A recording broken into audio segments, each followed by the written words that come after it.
pas conscients que Dieu a fait quelque chose à nous, et nous revenons, nous ne saurons pas non plus revenir pour dire merci. Je voudrais que nous ayons ces deux grâces-là. Discerner ce que Dieu a fait pour nous, et comme les Hébreux et même l'enfant, revenir régulièrement vers le Seigneur pour lui dire merci. Deuxième considération, deuxième préalable, c'est le caractère gratuit. La notion même de grâce, par rapport à son origine, signifie un don gratuit. Un don gratuit. Hier, quand j'ai installé les curés de Daniel Boboni, après la messe, je vois une jeune fille, une jeune dame, très belle, qui vient avec son ami, avec les églises. Monsieur l'abbé, je suis une ancienne de l'Uniquine. Celui-ci, c'est mon ami, on a étudié ensemble. Et là, c'est bien. Quelle faculté? Sciences sociales et administratives. Bon, chez nous là-bas. Bon, c'est votre faculté. Et qu'est-ce que vous faites aujourd'hui? L'homme recule et la femme dit, j'ai tenté, j'ai abandonné. Tu as tenté de chercher, tu as abandonné. Pourquoi? Je suis allé partout où j'allais, on me disait, il n'y a rien de gratuit, tu vas céder. On dit, il n'y a rien de gratuit et tu vas céder.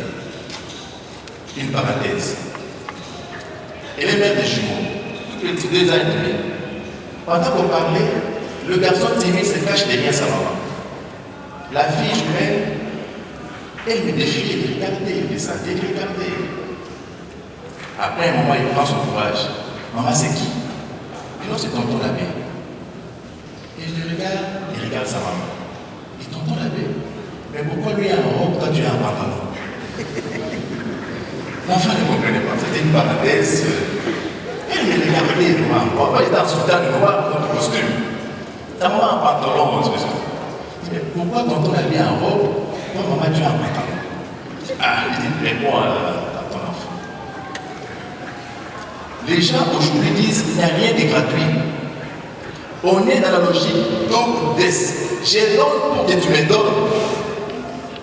Parce que le monde aujourd'hui pense que chacun de nous, je l'ai dit, nous pensons que nous sommes nous-mêmes la source de grâce, des bienfaits que nous accordons à nos frères et sœurs.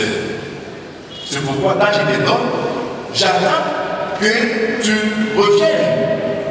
Nous oublions que la source de la grâce, c'est Dieu lui-même. La source de la grâce, c'est Dieu lui-même.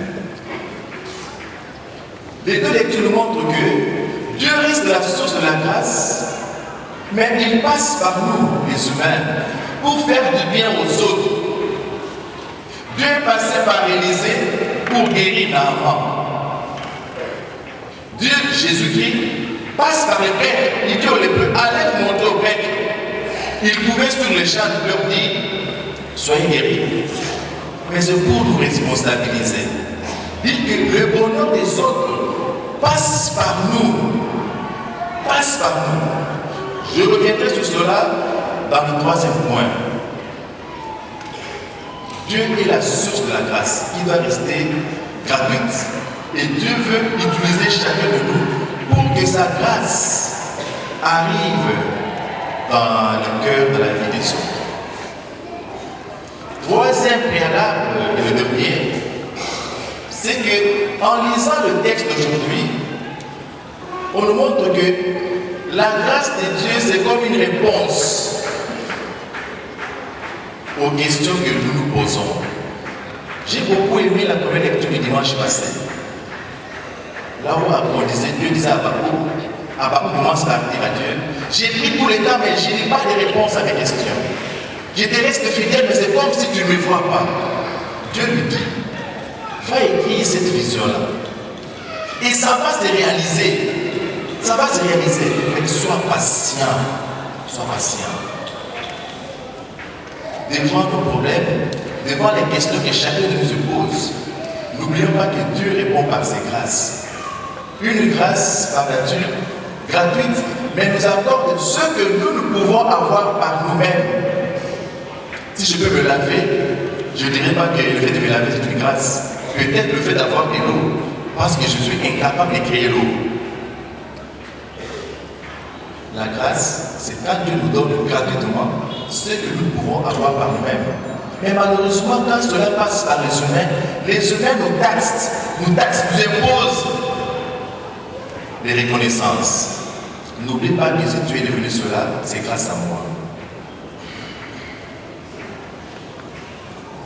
Aujourd'hui, le Seigneur veut que chacun de nous soit le canal ou le canal par lequel la grâce de Dieu atteint les autres.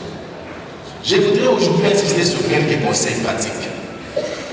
Quelques conseils pratiques. Le premier,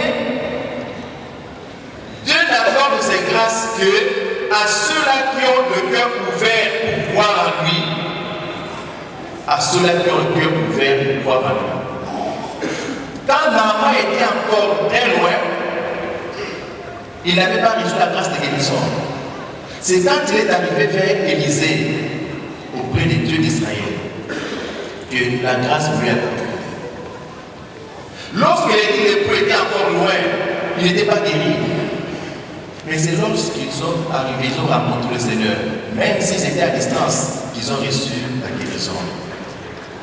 Premier conseil, lorsque les événements de ce monde nous accablent, nous dépassent, ne soyons pas loin de Dieu. Allons vers lui. C'est lui notre force. C'est lui qui peut nous donner la réponse aux questions que nous nous posons. La distance vis-à-vis de Dieu n'apporte aucune solution. Parce qu'il est arrivé par moment, nous allons chercher des solutions ailleurs, loin de Dieu. En réalité, ce sont des solutions qui conduisent à la mort. Quand nous sommes malades, quand nous faisons l'expérience de l'échec, faisons le mouvement de Naaman, faisons le mouvement de ces 10 lépreux, aller à la rencontre du Seigneur. Dans la prière silencieuse, dans l'écoute de la parole de Dieu, dans le sacrement de la communion. Là, c'est le premier conseil. Que la peine ne nous éloigne pas de Dieu. D'ailleurs, dans la deuxième lecture, Saint Paul dit, si nous souffrons avec lui nous régnerons, souffrons avec lui. Qu'il soit avec nous pendant que nous souffrons. Ou encore, soyons avec lui pendant que nous nous posons des questions. Alors, lui qui comprend mieux, nous accordera des réponses. Aucune difficulté, aucune peine ne puisse nous écraser ni nous dominer. Deuxième conseil, je le donne à nous tous qui avons une forme de responsabilité. Hier, toujours là, Daniel Congo, après, on dit le curé doyen et les membres du conseil paroissial resteront pour une réunion. En réalité, ce n'était pas la réunion, on devait prendre le partage avec. Alors, comme toujours, les gens commençaient à attaquer les membres du conseil des affaires économiques. Ah, vous là-bas, vous là-bas, vous là-bas, vous là-bas. Il y a un monsieur qui dit, Père doyen, je vous dis la vérité.